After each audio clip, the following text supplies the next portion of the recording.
She is an Emmy-nominated actress, a best-selling author, producer, and director. That's right, and you know her from The Young and the Restless and Diagnosis Murder, and now she is here in Detroit taking the stage in Jason's Lyric Live. Joining us now is the incredible Victoria Rowell. Thank you so much for being with us, and welcome to Detroit. Thank you. It's great to be back. It is wonderful to have you. So listen, you've been in front of the camera and behind it, of course, as a producer and a director. What made you want to be a part of this production of Jason's Lyric? Oh my gosh. I mean, the invitation by Jacarius Johnson to be a part of an ensemble cast. I haven't been on the stage in some time, since American Ballet Theater, dancing across the country. And I was like, wow, this is such a touchstone moment and rooted back in theater, live theater. There's nothing like it. This is scary. Wow. Well, it's a wonderful scary. It's like Dick Van Dyke would say, Vicky, I would almost want to be ill before he went on stage on Broadway. Yeah. And I've heard that about performers that I know.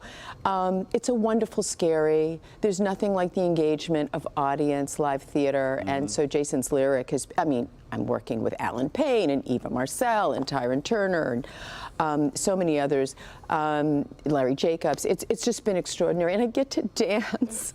I get to perform and use my ballet skills. So it's really a blessing. That's pretty cool. Yeah. Tell us a little bit about your character in the play. Well, I play Gloria, and where Jason's Lyric is, it's a gritty, unapologetically sincere story about the ravages of war and post-traumatic stress disorder, and how a single family mother, Gloria, struggles to keep her family, her two sons, and also love amidst poverty, amidst devastation. So get ready. I understand the Detroit audience will talk back to us on stage. Yes. I'm looking forward to it. Yes. You will get quite a bit of that. You will get quite a bit of that. So how closely, though, does the play stay to the original story? It does in a very big way. Of course, it put Jada Pinkett Smith on the map, but we have Alan Payne and Tretch, who were original cast members, but will be at the Music Hall Performing Arts Center. I think that the audience, almost line by line in some cases, will be verbatim. Okay. That's pretty cool. That's very cool. What has it been the experience been like in this well-known story, you know, in a live theater setting, to do it?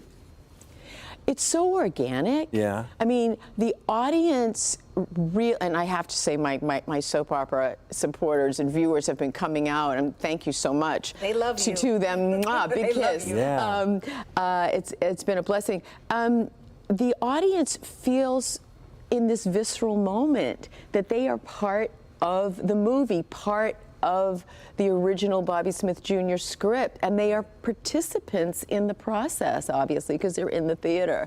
So we encourage the interaction, you know, yeah, we encourage it. You gotta love it. I do go out, and many of the cast members do go out into the house after the show. Of course, I'm there to sign my memoir, my relaunched legacy edition of The Women Who Raised Me, and that's also just a wonderful benefit of being on the road, really seeing the audience, embracing the audience, thanking them for all of these years for supporting my career. Without an audience, you don't have one. Yes, yeah, that's so true. Very true. Yes. A lot of people. Now, really quickly, because we're just about out of time, but I want to make sure that we get to this, because you did mention you're working with some of the original cast members of the movie. Yes. Alan Payne, Tretch. How have they helped bring the story to life in this new form? Oh, just their experience. I mean, Alan Payne, he's a miracle to work with, and Tyron Turner.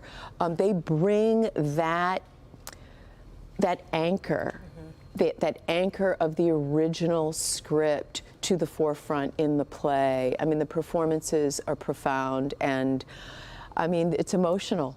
So I feel so honored to be able to work with Alan, with Tretch, with Tyron Turner. I mean, it's just been amazing. That's awesome. And so let's not forget about Kay Michelle. That's right. Kay Michelle stars well. in it. She's just doing a bang-up job. So I'm really loving the experience of getting back to my home, which is theater. It's very exciting. I'm excited for you. Your enthusiasm is infectious. As you're talking, I'm like, oh, this is great, which is what it's all about. Yes. Now, what other projects do you have in the works? What's coming up next for you? Oh my goodness, I am working with the wonderful Edwin Lee Gibson, who's one of the stars of the hit Hulu series, The Bear. Oh, yes! Yes, he's directing me in a movie. It's called A Pink and Red Dress Covered in Flowers, Mostly Roses. Okay, it's a long title. I'm in a movie called A Secret Between Us, which will be out later this year. So I'm in front and behind the camera. I'm loving it. This is very exciting. Thank you. This is like the dream personified. You get to do everything. You're producing, directing, in front of the camera, on the stage. And working with, the other thing about theater is that, and at this point in my career, it's just fun getting your flowers and working with people, colleagues you want to work with again or work with for the first time. So I'm so grateful. You spend a lot of time smiling, and that's a good thing, right? That's a very good. Hopefully you're smiling. Right, yes. yeah, but that's what I get the sense that you do. Yes, that's nice. exactly. Yes. Exactly. Give us the details of the play one more time, please. It's a love story. It's a generational love story. It's about the ravages of war and post-traumatic stress disorder, and about a single family mother, Gloria, which I play, trying to keep her family together. And that just because you're in abysmal circumstances doesn't mean that there aren't glimmers of happiness, and that you want to dance, and that you do want to go see the opera or join a bowling club. It's possible, it's reality. And so I think because of the play being rooted in such stark reality, the audiences love it because they see themselves in it. And where can people see you? Oh my goodness. In Detroit, you can see me at the Music Hall Performing Arts Center starting tonight. Yes, tickets are available online. So we're really excited for you. Yes. Thank you for being with us. We really appreciate Thank you. it. Thank you. It's a Thank you. pleasure.